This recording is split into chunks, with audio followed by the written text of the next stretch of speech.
9h à Douala, vous écoutez Radio Balafon et c'est la Quintini avec vous qui démarre cet hebdomadaire d'échange avec votre institution hospitalière. Ce samedi, nous parlons du service d'hémodialyse de l'hôpital La Quintini, le bilan un an après l'inauguration et les perspectives. Bonjour à tous et bienvenue, ça démarre tout de suite. L'hôpital La Quintini de Douala, toujours à votre écoute et encore plus proche de vous propose chaque semaine un programme d'éducation à la santé. Tous les samedis, un spécialiste répond à vos questions de santé. La Quintini avec vous sur Radio Balafon.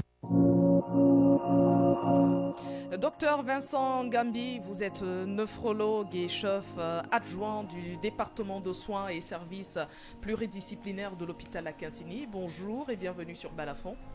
Bonjour Marie-Flore, merci. Madame Virginie Sopkunju, vous êtes vice-major du service de néphrologie de l'hôpital La Quintini. Bonjour et bienvenue. Bonjour Marie-Flore. Nous vous rappelons, chers auditeurs, patients et même personnels de l'hôpital La Quintini, cette émission est la vôtre. Vous pourriez participer ou poser des questions en lien avec nos focus du jour. Dans un instant, nos invités vous répondront au 650 25 25 50. On rappelle, La Quintini avec vous, c'est une coproduction hôpital La Quintini de Douala Radio Balafon. La supervision de ce programme est assurée par le professeur Noël Emmanuel Essoumba et c'est sous la coordination de Georges Sémé. Bonjour Georges. Et Frédéric Moutomé de la cellule communication de l'hôpital La Quintini. Bonjour Frédéric. Bonjour à toi Marie-Flore. À la mise en onde de Benadji, à ce micro, je suis Marie-Flore Amassana. Mesdames, Messieurs, merci de nous recevoir chez vous. L'hôpital La Quintini de Douala, toujours à votre écoute et encore plus proche de vous propose chaque semaine un programme d'éducation à la santé. Tous les samedis, un spécialiste répond à vos questions de santé. La Quintini avec vous sur Radio Balafon. Docteur Vincent Gambi et Major Virginie Sopkunju, 29 septembre, ce sera demain précisément, 29 septembre 2023, 29 septembre 2024, un an déjà que le centre d'hémodialyse de l'hôpital La Quintini de Douala a été inauguré par le docteur Manaouda Malachi, le ministre de la Santé publique, qui d'ailleurs à cette occasion avait fait l'honneur à Radio Balafon, dans ce même studio, de venir édifier les populations de cette importante infrastructure ainsi que la politique gouvernementale de prise en charge des insuffisants rénaux. Que vous rappelle cet important événement, sachant d'ailleurs que c'était une première pour l'hôpital La Quintini? Alors, merci Marie-Flore pour cette question. Mais avant de commencer, à tout seigneur, tout honneur, il me semble bon de tout d'abord remercier la direction de l'hôpital La Quintini qui nous a permis, par l'entremettre du directeur, le professeur Noël Emmanuel Essoumba, de nous retrouver ici afin de communiquer avec les populations au sujet de cette importante infrastructure qui a apporté un plus dans la vie de tous les patients ici. D'autre part, nous remercions nos partenaires de toujours, la Radio Balafon, qui nous accompagne en tout temps et nous offre cette tribune afin de nous exprimer sur divers sujets de santé. Alors, s'agissant de cette question qui nous renvoie dans l'histoire, c'est-à-dire qu'est-ce que nous rappelle cette date? Tout d'abord, dire que c'est une réflexion. Le centre d'hémodialyse de l'hôpital La Quintini, c'est une réflexion qui a commencé il y a bien longtemps. Elle a commencé en 2015. Il y avait alors à ce moment un seul néphrologue en poste à l'hôpital parce que les besoins étaient réels. Et la réflexion a continué. Et c'est après la prise en... L'arrivée du docteur Manaouda Malachi en 2019 et ensuite celle du professeur Noël Emmanuel Essoumba en 2023 que tout ce projet a pris forme parce que ces deux ont pris à cœur de développer l'hôpital La Quintini, d'apporter ce plus aux différentes populations. Et ce projet a pris corps.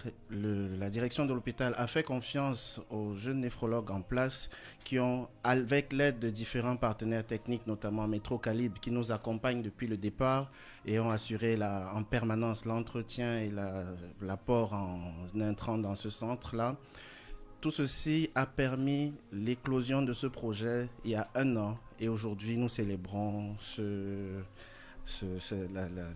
les 1 an d'anniversaire du centre, c'est avec beaucoup de fierté et d'émotion que nous sommes ici. Alors là, vous êtes revenu sur les rôles déterminants joués par le président de la République, le gouvernement, le ministre de la Santé, notamment Manaouda Malachi, le directeur de l'hôpital, mais également les partenaires techniques et financiers. Mais vous, vice-major, vous avez une autre lecture justement de ce souvenir. Sachant que c'était la première fois, que vous rappelle cet important événement? Merci Marie-Flore pour la question. Je dirais d'abord merci à la direction de l'hôpital Akintini qui a porté le choix sur ma modeste personne. En l'occurrence, monsieur le directeur, professeur Emmanuel Noël Essamba. Par rapport à cette question, avant de la répondre, je salue mes collègues, les valeureux soldats qui sont en arrière-plan. Je salue tout le personnel de l'hôpital Akintini. C'est également pour nous un jour mémorable parce que ça a été longtemps comme un mythe, c'était comme un rêve. On en parlait depuis, on a même eu, je me rappelle déjà étant en néphro, des dons qui se sont périmés parce qu'on était toujours resté dans l'attente. Donc pour nous, c'était un jour de joie, un jour d'espoir.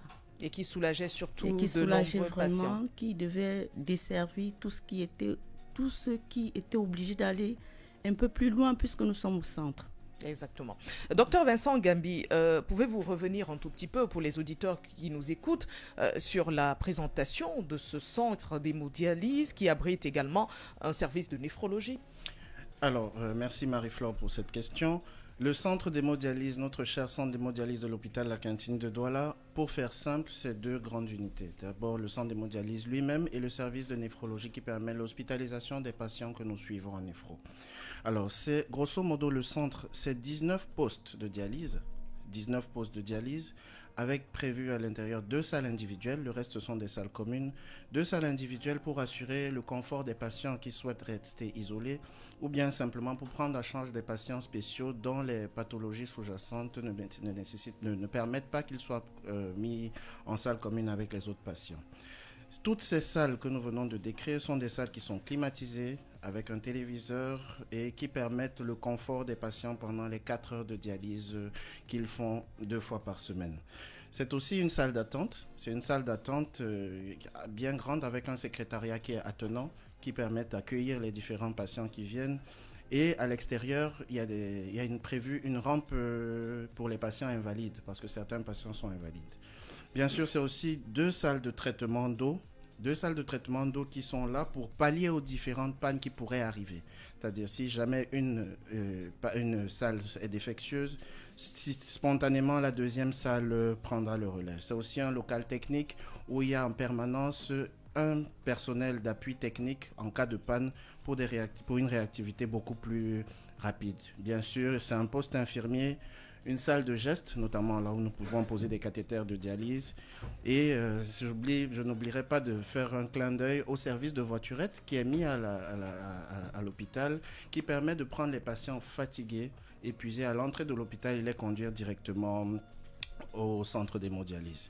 Bien sûr, et pour venir maintenant sur le point service d'hospitalisation de néphrologie, c'est un service de 13 lits d'hospitalisation, dont 2 salles VIP. Et je rappelle que vous n'avez pas de problème de coupure d'énergie électrique puisqu'il y a un groupe électrogène. Ah oui, bien sûr. Nous avons un groupe électrogène qui permet d'assurer la permanence du service et effectivement, dans le centre d'hémodialyse et au service de néphrologie, vu la sensibilité de ces patients, nous avons prévu cela pour assurer une continuité des soins impeccable. Major Sobkunju, combien de patients ce service accueille-t-il par mois? Merci Marie-Flore pour la question. Au départ, nous avons commencé avec 15 patients à l'inauguration les premiers mois et le nombre est allé croissant au jour le jour.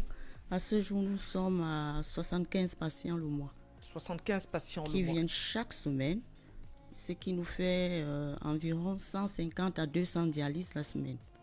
Ah, c'est énorme.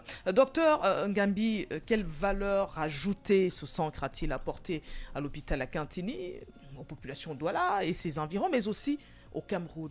Alors, aujourd'hui, nous parlons du centre d'hémodialyse de l'hôpital Akintini, mais il ne faut pas oublier l'histoire. Il y a quelque temps, le plus grand centre de la ville, c'était celui de l'hôpital général, qui devait suppléer à hauteur de pratiquement 200 séances de dialyse par semaine. Avec l'inauguration du centre d'hémodialyse de l'hôpital La Cantini de Douala, on a pu décanter cette situation, permettre aux populations qui sont dispersées dans la ville de pouvoir venir directement à l'hôpital La Cantini, parce qu'il faut noter que des patients partaient de Yassa, de Bonabéry, des autres régions, même pour venir ici, d'Edea pour venir à Douala, étaient obligés de converger vers un seul centre d'hémodialyse.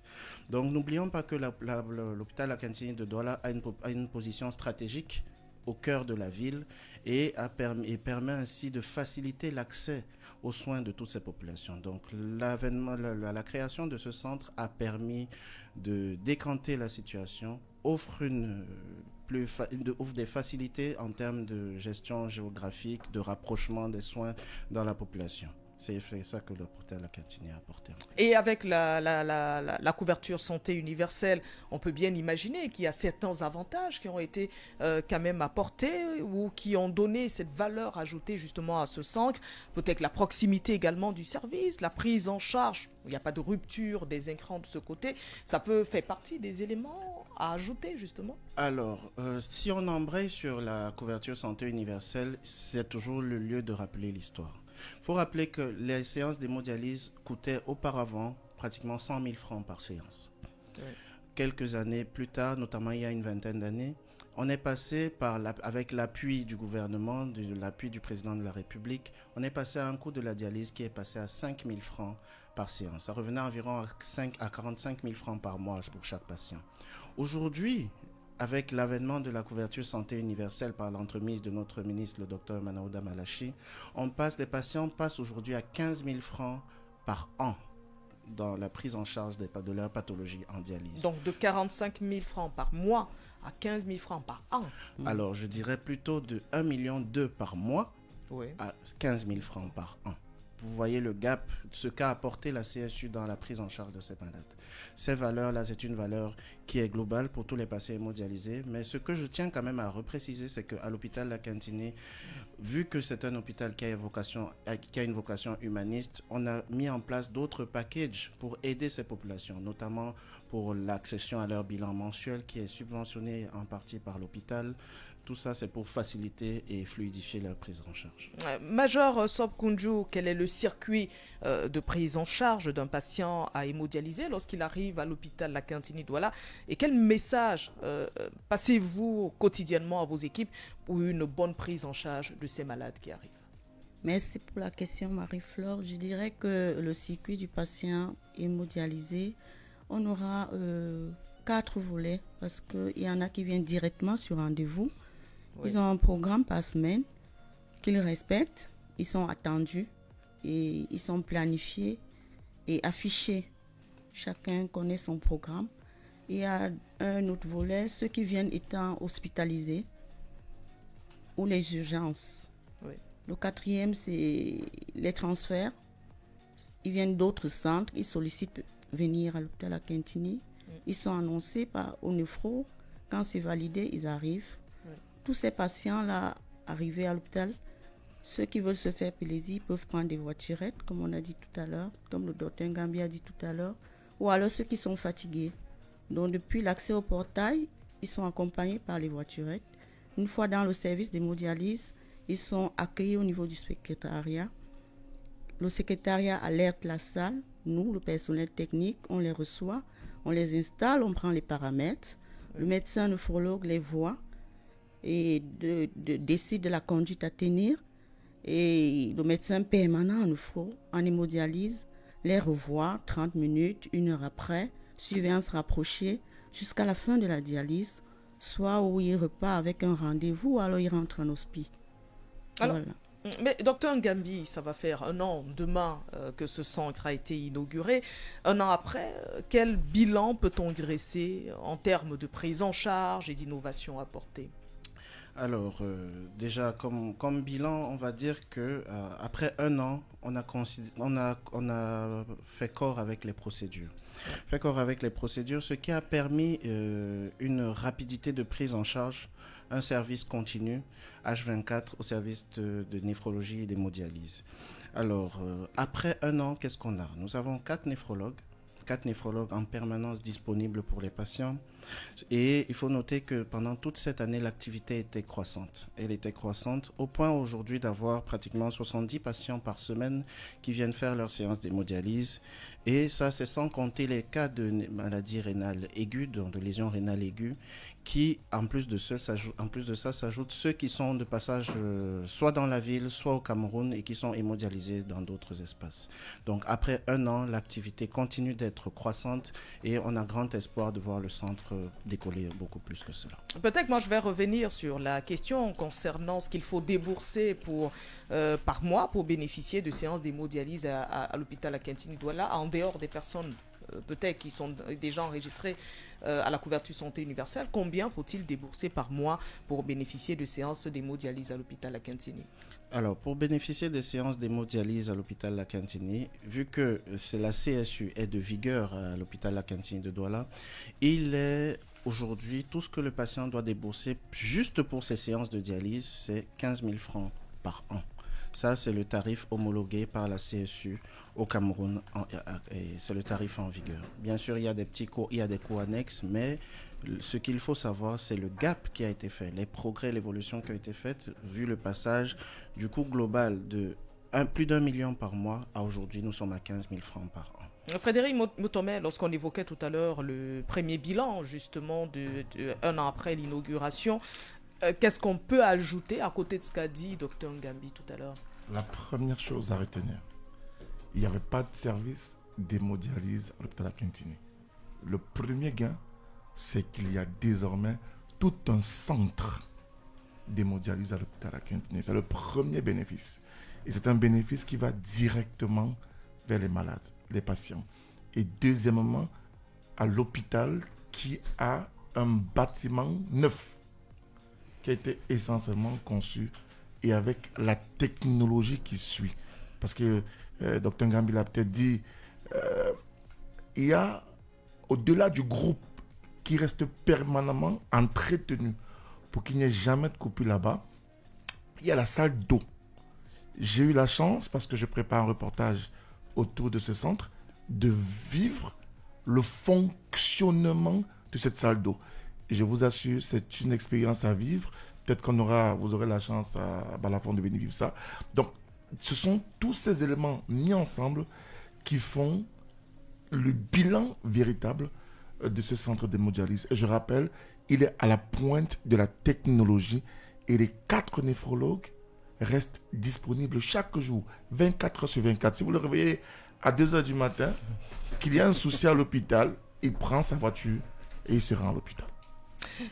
Major Sobkunju, vous avez le sentiment, est-ce que vous avez le sentiment que les patients qui fréquentent les services d'hémodialyse et de néphrologie de l'hôpital Akintini sont satisfaits des prestations fournies? Est-ce que vous avez cette impression? Dans le service, nous avons des boîtes à suggestions, oui, ce qui nous permet d'enregistrer anonymement les réactions des patients qui fréquentent le centre et nous le déployons quotidiennement. Nous les analysons pour regarder qu'est-ce qu'il faut améliorer. Nous travaillons dessus au jour le jour et il y a des patients qui repartent avec le sourire malgré la douleur. Nous avons eu quelques-uns d'entre nous à recevoir même des fleurs. Alors, nous arrachons le sourire à nos patients. Nous les appelons même pour savoir s'ils sont déjà arrivés à la maison. Nous restons vraiment très proches d'eux parce qu'en dehors de l'humanisme, le professionnalisme et l'innovation qui est le leitmotiv de notre directeur, le professeur Emmanuel Essomba, nous avons aussi l'empathie que nous développons. Oui. Mais donc, docteur, je pense que je dirais oui. Voilà, qui sont satisfaits. Je dirais oui, ils sont satisfaits. Docteur Ngambi, quelques cas de prise en charge qui vous ont particulièrement marqué depuis l'inauguration de ce centre. Est-ce que vous avez quelques souvenirs? Alors, oui, merci Marie-Flore. Il y a deux cas. Le premier, c'est celui d'un enfant. Un enfant, je pense qu'il était 18h et nous étions pratiquement tous en train de rentrer. Et on a eu un coup de fil de la pédiatrie qui est en train d'évaluer les médecins en spécialisation de pédiatrie, puisque c'est un hôpital universitaire aussi. Et l'enfant en question il avait, je crois, 5 ans. Il n'urinait pas depuis pratiquement 5 jours et n'allait vraiment pas bien. Il venait de convulser. Donc on a été appelé là-bas en urgence, c'était moi-même. On a pris cet enfant ce soir et il a été initié en dialyse dans la foulée, avec l'aide des bons d'urgence qu'on met en place à l'hôpital, vu que la famille n'était pas forcément préparée à cela. Donc on l'a pris. Alors je vous épargne les détails du suivi. Ce que je peux vous dire, c'est qu'à date, cette famille est heureuse et est revenue vers nous avec des points positifs, des remerciements. Et on a même eu le suivi aussi de ceux qui étaient là, les professeurs de pédiatrie qui étaient venus en visite et qui eux aussi ont pris des nouvelles. Et vraiment l'enfant va très bien aujourd'hui. Ça c'est le premier cas. Le deuxième cas, c'était au tout début de l'ouverture du centre. J'étais avec d'autres néphrologues du service et on a vu un patient qui en réalité avait tellement de comorbidités qu'on avait peur même. On se demandait, est-ce qu'on va le prendre? Est-ce que ça va aller? Et puis, je me souviens d'avoir dit ce jour-là, bon écoute, on fait ce qu'il y a à faire, c'est à la vie de décider. C'est arrivé dans le premier mois de la création du centre d'hémodialyse. Aujourd'hui, c'est le patient le plus stable. Il va le mieux et il est vraiment hyper heureux d'être là tous les jours. Donc ce serait en grosso modo 2 success stories et pour nous c'est notre salaire quand on voit ces patients se lever et aller mieux par la suite. Mais on imagine que vous n'allez pas vous limiter à cela puisque vous avez des perspectives. Quelles sont en termes de perspectives, bien sûr, quels sont les projets envisagés afin d'améliorer ou rehausser la qualité de la prise en charge du patient dans ce service, Dr Ngambi? Alors, pour pouvoir assurer une meilleure qualité de prise en charge des patients dans le centre d'hémodialyse de l'hôpital La Cantini, il faut déjà commencer par consolider les acquis. Consolider les acquis, c'est déjà assurer la formation continue du personnel en place, notamment s'assurer de la formation continue du personnel infirmier. Et nous-mêmes, en tant que néphrologues, au travers des différentes formations que nous avons ici et ailleurs lors des différents congrès, de ramener ça pour le bénéfice de nos patients. Ça, c'est la partie formation. Bien sûr, il faut qu'on continue à fond d'éduquer les patients, d'éduquer sur les différents risques, les régimes à suivre. Ça, c'est une activité qui est permanente, qu'on fait lors de chacune des séances d'hémodialyse, à toute façon, à toutes les occasions qu'on a de le faire. C'est aussi le lieu de dire que dans quelques semaines, il y aura des journées portes ouvertes. Journées portes ouvertes du centre d'hémodialyse de l'hôpital à l'occasion de ces 1 an qui vont nous permettre de renforcer cette éducation, cette communication auprès des populations, mais surtout auprès des patients. Donc, par ailleurs, il est pour nous important, au-delà de l'hémodialyse conventionnelle, de développer d'autres techniques de dialyse. Ça nous concerne spécifiquement, nous les néphrologues, notamment de développer la dialyse péritonéale qui va nous permettre de prendre en charge de façon efficiente les plus petits, les tout petits qui font face à cette pathologie-là.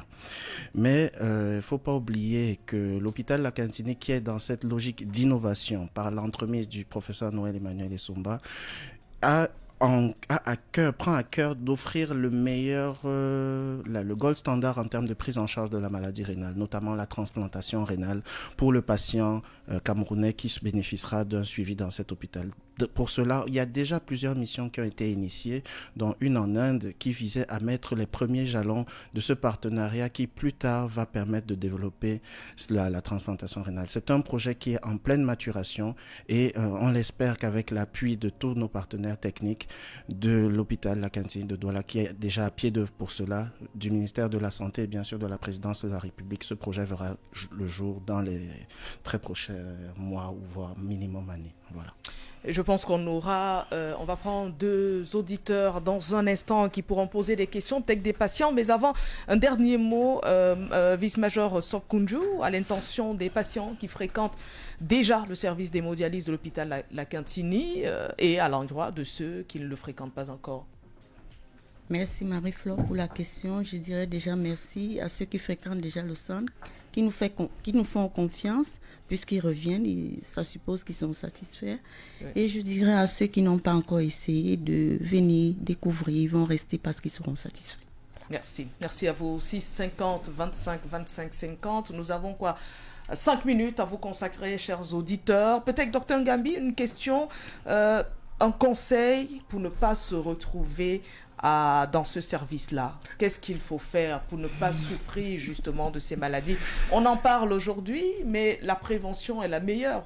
Vous ne souhaitez pas avoir tout Douala ou tout le littoral. Au contraire, vous souhaitez que les personnes qui y entrent puissent trouver satisfaction, puissent guérir parfois. Mais comment faire pour éviter justement de se retrouver dans ces services? Alors, déjà, il y a tout se fait dans la prévention. Oui. Tout se fait dans la prévention. Et ceux qui sont déjà malades, on rentrera dans le cadre de ce que nous, en néphrologie, on appelle la néphroprotection.